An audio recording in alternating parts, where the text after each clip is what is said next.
Ciao, Tommy. So, I'm back. We were talking about racing in city streets.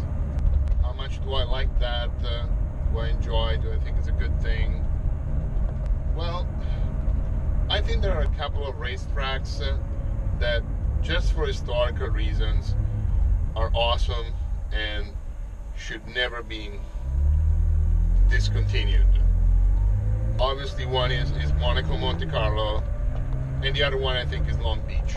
There's a long history, and they've done it for almost a century, I guess. In Monte Carlo, they're closing in on a century, and for many decades in Long Beach. There's a lot of value in history and heritage. They're dangerous, I think they are. Modern race cars are so much safer than they used to be, that the dangers are kind of less evident, but they are dangerous. But again, it's a trade-off. The spectacle and the history, I think, in this particular cases prevail. New ones, new tracks, I'm not a big fan, personally. Again, first and foremost, my thinking is danger, and I don't think that car racing should be dangerous. If possible, it should be made as safe as running, I guess. It's not possible today, but we should all strive to get there. I always like to say that drivers are not gladiators, and they're drivers. We want them, back in one piece at the end of the race, and cracking some jokes and talking about how the race went every single time. And I think racing in tight streets in the city is a little bit dangerous.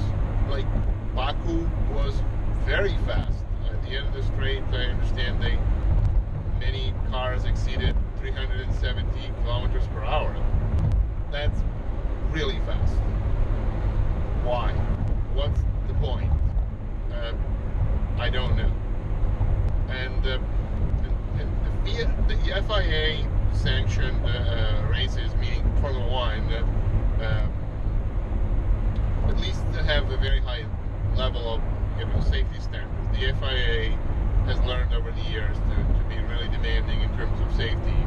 So, despite being more dangerous than road tracks, they still do a good job in terms of smoothness of the surface and runoff areas and things like that. IndyCar, I'm not so sure. I was watching the race in Detroit last month, and the road is so bumpy, it makes me cringe. What's the point? I'm talking from a racing and driving standpoint. What's the point in racing on such a bad surface? I don't see any reason. Again, it only increases the danger of the situation, and what is the gain? What does it prove? I think the only benefit is commercial. You take the race close to the people instead of the people to the race. That's why when you go to places like Laguna Seca, like one of the most incredible, beautiful tracks in the world, attendance is pitiful, because who's going to go to Monterey on purpose to watch a race? But if it's like downstairs, sure, why not? I'll go.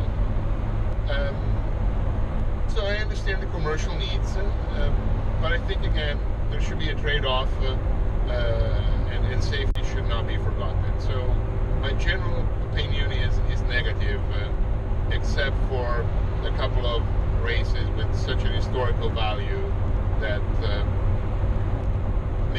it's worth keeping them. I wouldn't imagine a Formula One calendar without Monaco Monte Carlo and IndyCar without Long Beach. So that's what I think. So for the next video, my question for you is about self-driving cars. what do you think about self-driving cars? Everybody's talking about it. Recently, there's been a fatal accident with a Tesla, and there's a lot of debate about that. What do you think? Good, bad, really coming soon, not ready? And from a driver's point of view, I can anticipate my own kind of a feeling. I do a lot of going from A to B, and I would love to have the car drive itself, but I would also keep some space for the driving that I enjoy when I'm in control.